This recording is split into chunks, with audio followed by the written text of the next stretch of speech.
ThriveCart recently introduced the ability to add multiple order bumps. They were used to have only one order bump with one product, but it changed recently.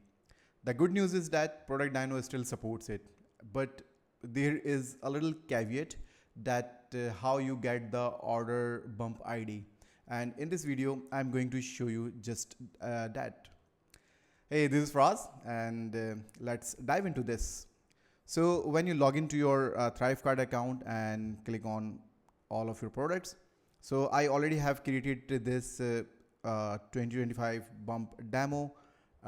Just need to have a product that you generally create inside ThriveCart. Let me edit it. So you can see this is just our normal product, but if you go to bumps, you can see I have added a couple of order bumps here. The thing is that we were used to show you that just get the product ID from the URL and use it inside ProductDyno gateway. So I have this demo product for you, and if I go to checkout, what was it?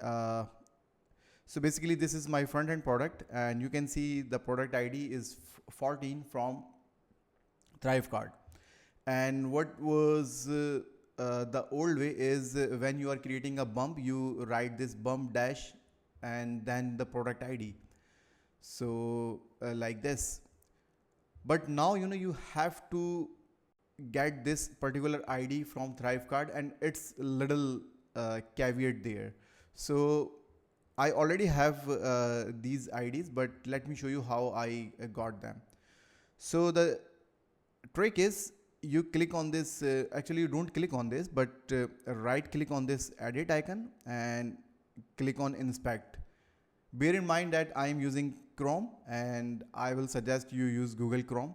So once you are inside this inspect element thing, and you can see if I mouse over this edit button, the selection is there on edit button.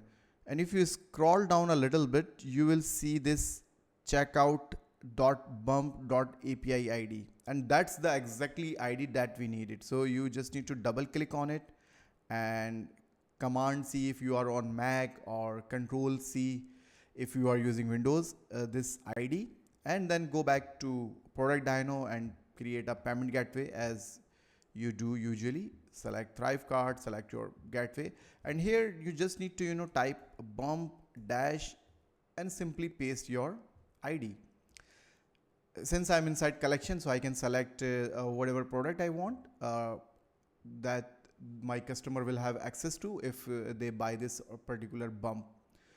But this is how you set up the order bump using ThriveCart as a payment processor, and your ProductDyno as your delivery platform. And you can see I have multiple order bumps. Just let me show you it again. So you can see it says bump dash whatever the ID is, and this way you can have as many order bumps as you want inside your ThriveCart. I hope this video helps you, and I will see you in the next one. Thank you.